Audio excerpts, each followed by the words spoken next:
Be ready, start.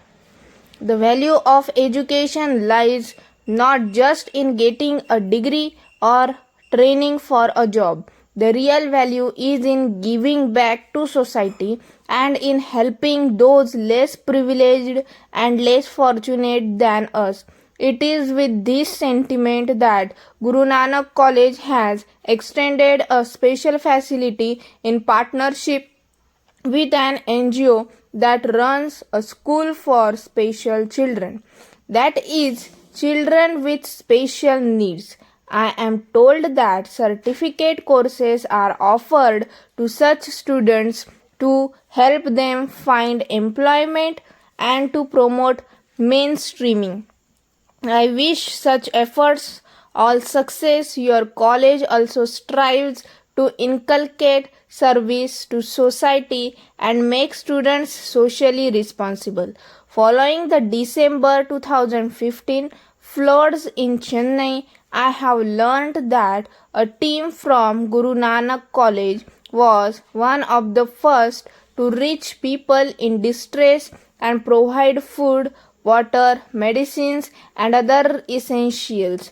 The University of Madras has both benefited from and contributed to a tradition of scholarship that is central to Tamil Nadu's identity.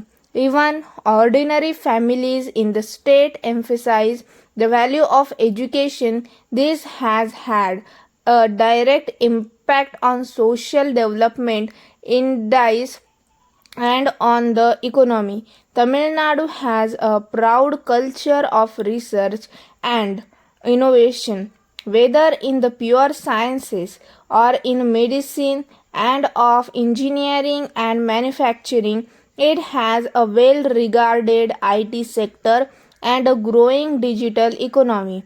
These are complemented by excellence in the humanities.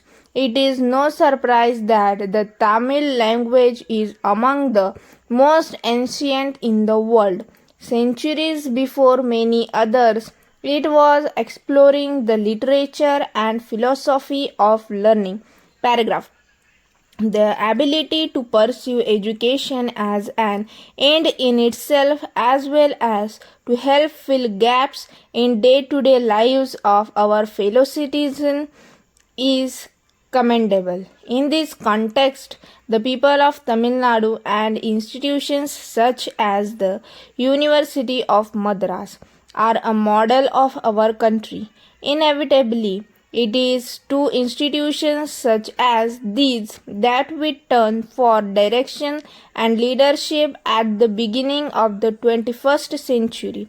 This is an exciting chapter for India. We are looking to become a developed society and to urgently eliminating poverty as well as ensuring health care, education, housing, and energy access for all our people. Simultaneously, our country is seeking to meet the opportunities as well as the challenges of the fourth industrial revolution of robotics, genomics, and artificial intelligence. Universities such as this one are expected to be our navigators on this journey. Stop.